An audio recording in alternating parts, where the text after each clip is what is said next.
Developing multi-agent solutions is not easy. And when you try to do that thing, there are chances that there are a lot of challenges which are going to make you frustrated. Well, this problem is actually fixed now with the help of new Microsoft Foundry portal. Yes, today I'm going to talk about multi-agent orchestration. If you're familiar with agentic development, you know this thing that one single agent is not able to do multiple things. And that's why we always need a specialized agent for a purpose. Where you are going to do this thing, you are going to have one agent focusing on one thing, and then maybe pass on the work to the next agent, and that's going to do the next part of them. Now, when you do this thing, every agent is focusing on a specific purpose, as well as they have to work in a coordination. That is where orchestration is coming into the picture. There are 5 different types of orchestration which you can apply in a multi-agent scenario. Today, we are going to see one of them, which is one of the simplest one, which is known as sequential multi-agent orchestration. And the good thing is, I am not going to do this multi-agent orchestration with code. This is going to be a lab, which is going to be no code. Yes, we will be developing multi-agent solution, executing the workflows, and in that case also, we are not going to write a single line of code. Well, how can you do this? We are going to do this thing with the help of Microsoft Foundry Agentic Workflow.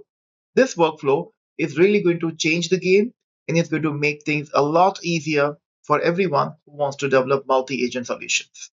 So without wasting time, let's get started with this. Now, as I said, sequential workflow is one of the easiest one. So when you try to think about this, it looks like this. You mostly start with some user input, which is going to be obviously a natural language text or what you call prompt, and then it's going to start with the first agent. Now, let's say the initial prompt is taken care by the first agent, in my case, agent number one. For example, the agent number one is focusing on a specific purpose, which is a summarization. Maybe you provide some lengthy paragraphs or a text kind of a thing, and this is going to summarize that paragraph into maybe one or two liner kind of a text. Once that part is done, it's going to pass on that work to the next agent. That is going to be agent number two. Let's say, for example, agent number two is going to translate the text into a specific language. Let's say you have provided text in the English and it's going to translate that into a French. And then it's passing on that to the next agent. Same way, agent 3 is also going to process on that with a specific purpose and it's going to continue with that. In each of these cases, sequential workflow is basically talking about step-by-step process, where maybe you're going to do a part of work by one agent and it's going to pass on that to the next one. That process will continue till you get the end result, which is having a desired configuration with that. This is what sequential workflow is all about. So as I say, understanding wise, this is the easiest orchestration workflow to understand. But keep one thing in mind, when exactly you're going to use this and when not. Like, you should use sequential workflow when you have a specific fixed order of the execution which is decided, and that is required as well. If you do not know the exact order of the execution, you should avoid this. If each stage is going to add something important to the next stage, like in my case, I do not want to translate the whole output. I want to first summarize it in the shorter text and then I want to translate it. And that's basically showing me that one agent is processing something and then is passing that to the next one. Third one, if you are using this for things like drafting, reviewing, or polishing content, then it's going to be perfect sense. Like the example which I'm giving you left side is polishing the content, as well as the one which I'm going to develop is actually going to focus on reviewing the content. We also have to keep in mind that when to avoid sequential workflows, because as we remember, we have 5 different orchestration patterns with multi-agent workflows. This is just one of them. There are chances this is not a right suit for you, and the other 4 will be one. So when to avoid sequential? Well, if you have stages which can run independent without affecting quality, then you should not use it sequentially because sequential workflows takes more time because it's going to do everything one by one. In order to require this independent kind of a configuration, you can go with concurrent workflow, and that's going to allow you to run multiple agents simultaneously. Next, if you have a single agent which can perform the entire task, that is very important because if you, without any reason, going to divide that into multi-agent kind of a scenario, that's going to create a problem as well as it's going to increase the cost and it's going to slow down the process. If you feel like one single agent is enough and that's going to complete the task and you do not need any kind of a specialized agent for that, you should avoid sequential workflow in that case. Third one and the last point which I want to add on is make sure if your agents need to collaborate dynamically, if that kind of requirement is there, you should not go with sequential workflow. There are a couple of workflows in which you can do a dynamic collaboration, like you can go with group chat orchestration or a handoff orchestration or a magnetic orchestration. If those kind of a complex orchestrations are required, you should avoid sequential and go with that because sequential cannot fulfill that need. With these notes keeping in mind, I suggest let's try this thing practically so that you can understand this thing in a much better way. Now, I have just switched to my separate browser tab in which I switch to my Microsoft Foundry portal. This is a portal where I have already created one of the Foundry project, and you can see right now my project endpoint and my project API key is visible here. How to create a project? I hope you know that thing. If not, you can check out my previous videos where you can do that. Right now, we already have a project created. And if I show you, if I click on the build tab, I will be able to show you that we have some agents also which are created. Actually, I have only one agent, which I have created for my previous video, but this is not important for this video. So that's fine. If I want to create a new agent, I can create it. And if I want to click on model section right now, you can see right now that I also have some models which are also part of this. If you want, you can create new agent or you can create a new models by clicking on these buttons. As of now, my model deployment is already done, and the same model, which is GPT 4.1, is what I'm going to use for my multi-agent orchestration workflow. If I click on workflows, this is a part which is not having any workflows as of now because I have not created any workflow.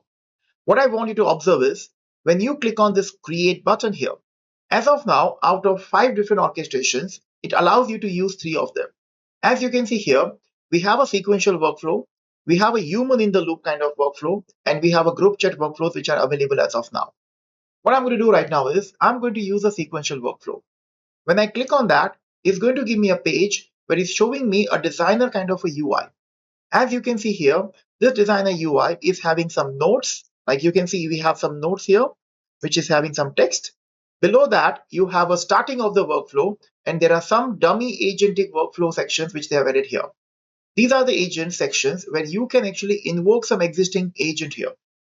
Now, suppose if you do not like this, you can also delete them. So if I do not want this, I can delete the agent association with that, or I can add them also by clicking on this plus icon, and I can just click on invoke agent.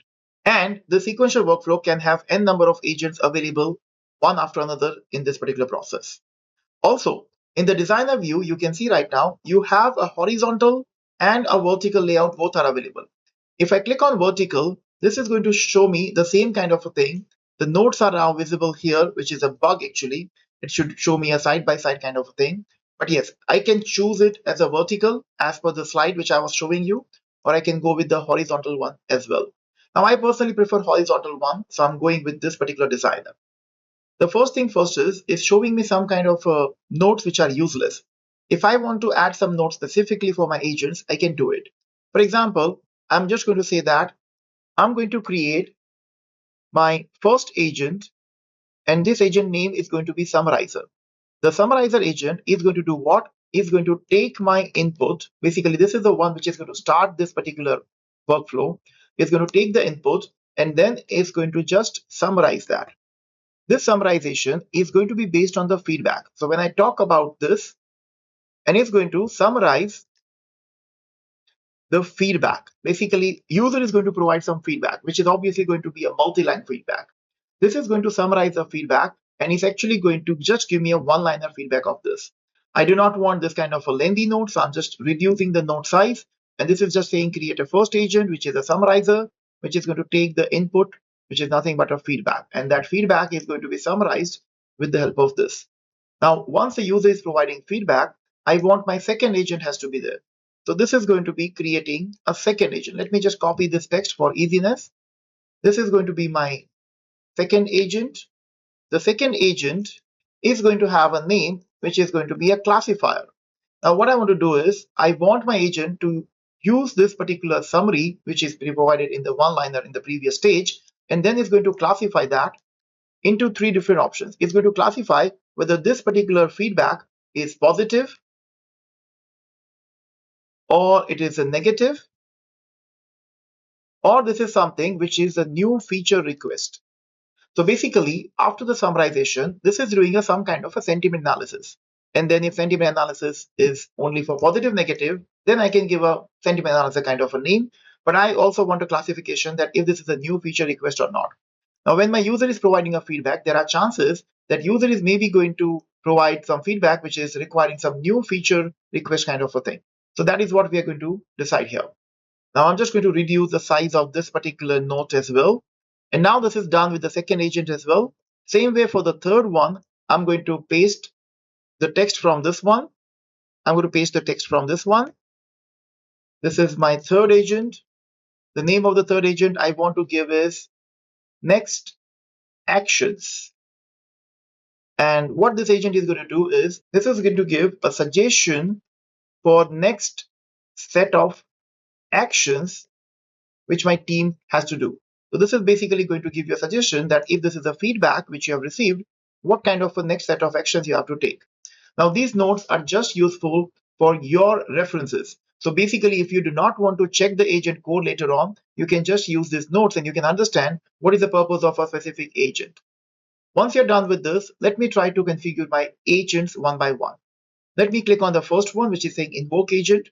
If I have some existing agents available, I can choose that agent from the drop down. Like you can see, I already have one agent and I can choose it.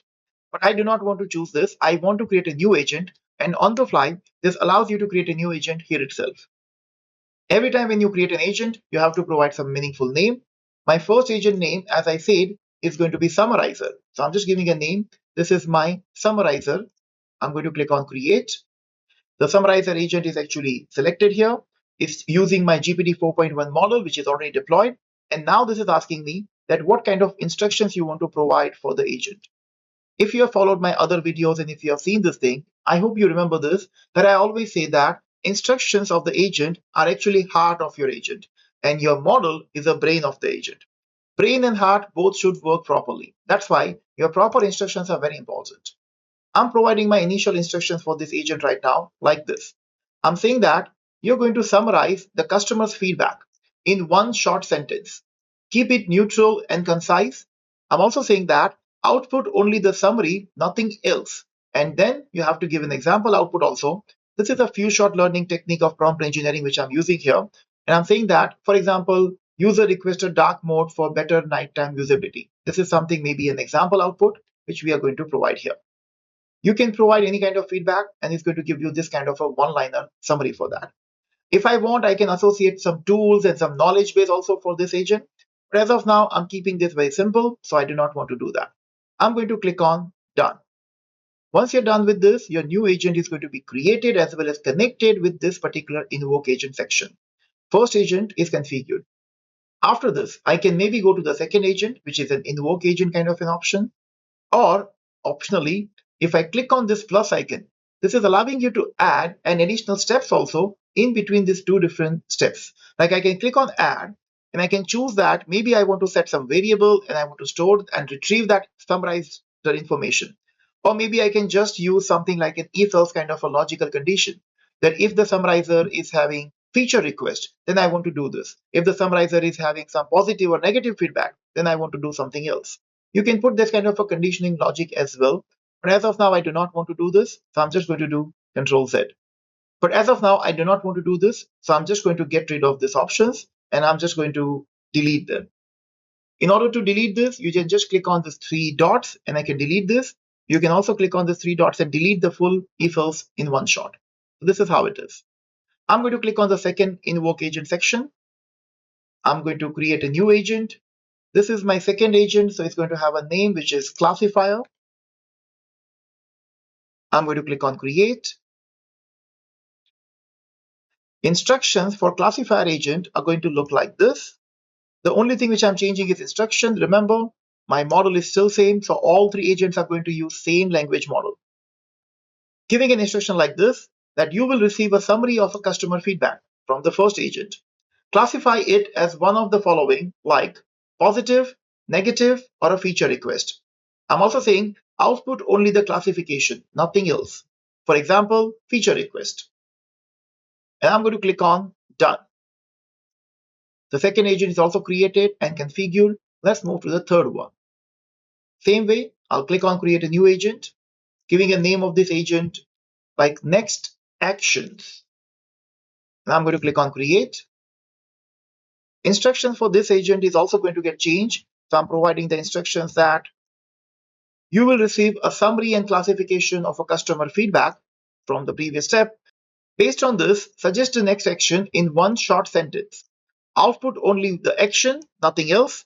Example output will be log as enhancement request for a product backlog. These are the examples which I'm giving, and I'm going to try different feedbacks with this. So we'll see how it is working.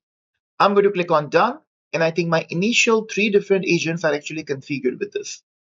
One last step which I want to add right now before I check this agent is I'm going to click on this last plus icon, and I'm going to say this is my end of this workflow. Because it's a sequential workflow, it is started from this side. It has configured the 3 agents one by one in the sequential manner, and at the end, I'm just saying the workflow will be ended here. Remember, any point of time you want to add and customize something in between, you will be able to do that thing. Let me just click on save, giving a name of the workflow, feedback, review, workflow. And I'm going to click on save. Once my workflow is ready, I can just click on preview section here. And it's basically going to give me a preview section where I can provide my input text and I can check this. I'm going to click on preview. You can see it's showing me a simple chatbot here. I'm going to provide my first message here, which is the one feedback. So I'm just pasting this feedback here. And I'm saying that I use the dashboard every day to monitor metrics, and it works well overall. But when I'm working late night, the bright screen is really harsh on my eyes. If you added a dark mode option, it would make the experience much more comfortable. The moment I provide this user feedback, I want to see how my workflow is executing with this. You can see it started with summarizer, then it's going to classifier, then next actions, and now it's showing me end. What kind of an output I got? Please observe this. The summarizer is giving me one-liner summary. It's saying that user requests a dark mode option to reduce eye strain during nighttime use, which is a perfect summary for this feedback. Classifier is saying this is a feature request. And then next action is saying that log is an enhancement request for the product backlog. Now, if this is done, so I'm adding one more feedback here. This feedback is saying that I reached out to your customer support yesterday because I couldn't access my account. The representative responded almost immediately, was polite and professional, and it fixed the issue within minutes. Honestly, it was one of the best support experience I have ever had. Now, I wish this kind of support feedback I'm also getting whenever people are connecting with me. But let me just send the prompt here. It's using the workflow again, going through the all agents, and it's showing me the output here within a second. It's showing me that user reports a very positive experience with prompt, professional, and effective customer support. The classifier is saying this is the positive feedback, and the next action is saying that you share the positive feedback with the customer support team. This is how it is working. I hope you understood the sequential workflow, and I hope you agree with me. It's one of the easiest way to do. If you're liking this kind of videos which we are creating to motivate us, you can please click a like button of this video and you can subscribe to our channel. This is free for you, but it's really going to give us a boost as well as it's going to give us a more encouragement for creating this kind of similar videos more frequently. Also, if you feel like you have any doubts or questions related to Microsoft Foundry, I'll be always here to help you. So please put out your comment in the chat box and I will be more than happy to give you responses on this. Thank you so much. This is Maruti signing out for this particular day. I'll see you tomorrow with the next video.